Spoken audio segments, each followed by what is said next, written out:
একটা প্রশ্ন আমাদের অনেকেরই থাকার কথা মনে, যে আমরা যে রমজানে অনেকে কোরআন খতম দিয়েছি, তারাবি পড়েছি, রোজা রেখেছি, ৫ ওয়াক্ত নামাজ পড়েছি, দোয়া দুরুদ করেছি, সাহরি ইফতার করেছি, অনেক ভালো ভালো কাজ করেছি, দান দক্ষিণা করেছি, আলহামদুলিল্লাহ, রমজানের এই আমলগুলো আল্লাহর কাছে কবুল হয়েছে কিনা আমরা তো কেউ জানি না। কেউ জানেন আপনারা?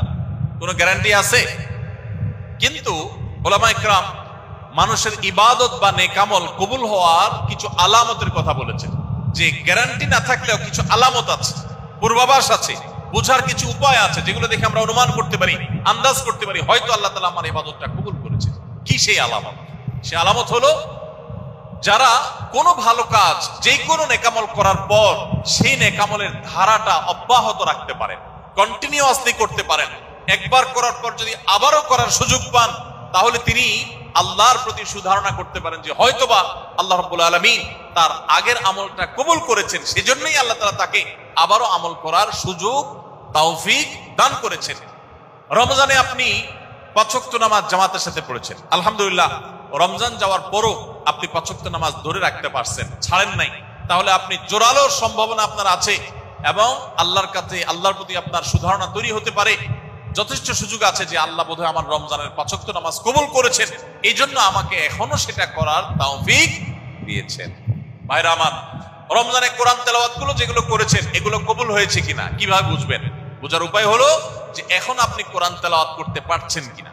এখন যদি আপনি রমজানের পরেও কোরআন তেলাওয়াত করতে পারেন, হয়তো রমজানে ১ পারা পড়তেন প্রতিদিন, এখন ১ পৃষ্ঠা পড়েন, তখন হয়তো ৩ পারা পড়তেন, এখন ১ পারা পড়েন, আপনি রমজানে বেশি করেছেন, অবশ্যই ইবাদতের মৌসুম হিসাবে সে সময় বেশিই করব আমরা, কিন্তু রমজানের পরে অল্প হলেও যদি করতে পারেন তাহলে আপনি সুধারণা করতে পারেন হয়তোবা আল্লাহ তাআলা রমজানে আপনার তেলাওয়াত গুলো কবুল করেছেন। ভাইরা আমার, ঠিক একইভাবে রমজানে আমরা যে দান দক্ষিণা করি, প্রচুর পরিমাণ দান দক্ষিণা, একজন কৃপণ মানুষ যে সেও কিছু না কিছু দান করে, আলহামদুলিল্লাহ, এই দান দক্ষিণাগুলো কবুল হয়েছে কিনা সেটা বোঝার উপায় হলো যে আপনি এখনো দান করতে পারতেছেন কিনা। রমজানে হয়তো অনেক বেশি দান করেছেন, এখন এত বেশি পারতেছেন না, সারা বছর তো আর একরকম করা যাবে না, তো এখন অল্প করে করেন, কিন্তু দানের অব্যাহত ধারাটা আপনাকে রাখতে হবে, তাহলে ইনশাআল্লাহ সেটি আল্লাহর কাছে কবুল হওয়ার আলামত আপনি ধরতে পারেন।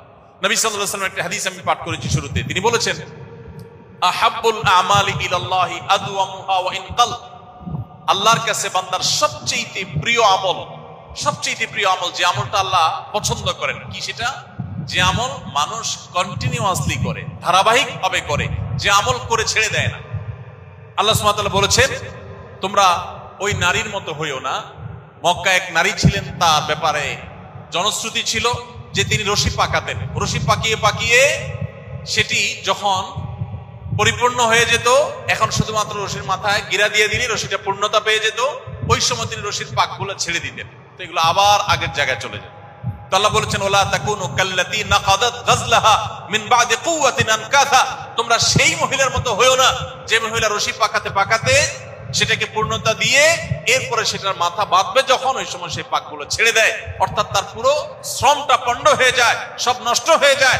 তোমরা তাদের মতো হবে না যাদের নামাজ শুধু রমজানেই ছিল এখন আর নেই, যাদের রোজা শুধু রমজানেই ছিল এখন আর নেই, যাদের তেলাওয়াত শুধু রমজানেই ছিল এখন আর নেই, যাদের দান দক্ষিণা শুধু রমজানেই ছিল এখন আর নেই, যাদের দোয়া দুরুদ, আল্লাহর কাছে কান্নাকাটি, চোখের পানি ফেলা, প্রার্থনা করা, ইস্তিগফার করা, তওবা করা রমজানেই ছিল, এখন আর সেগুলো নেই।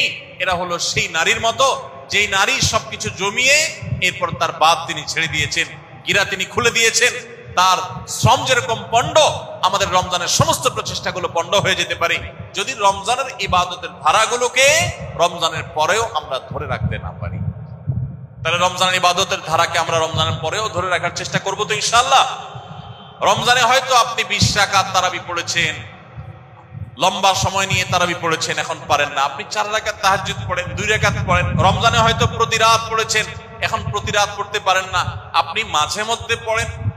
রমজানে আপনি 30 দিন রোজা রেখেছেন, এখন আপনার 30 দিন রোজা রাখার দরকার নেই, রমজানের বাইরেও তো নফল রোজা আছে, সেগুলো মাঝে মধ্যে রাখেন। রমজানে আপনি 5 ওয়াক্ত নামাজ পড়েছেন, সেটা আপনাকে অবশ্যই রমজানের পরেও 5 ওয়াক্ত পড়তে হবে। এভাবে ইবাদতের ধারাগুলো যদি আমরা ধরে রাখতে পারি তাহলে আমাদের রমজান সাধনা সার্থক হবে ইনশাআল্লাহ তাআলা। আল্লাহ তাআলা আমাদের সবাইকে রমজানের ইবাদতের ধারাকে ধরে রাখার তৌফিক দান করুন। সবাই চেষ্টা করবো তো ইনশাআল্লাহ।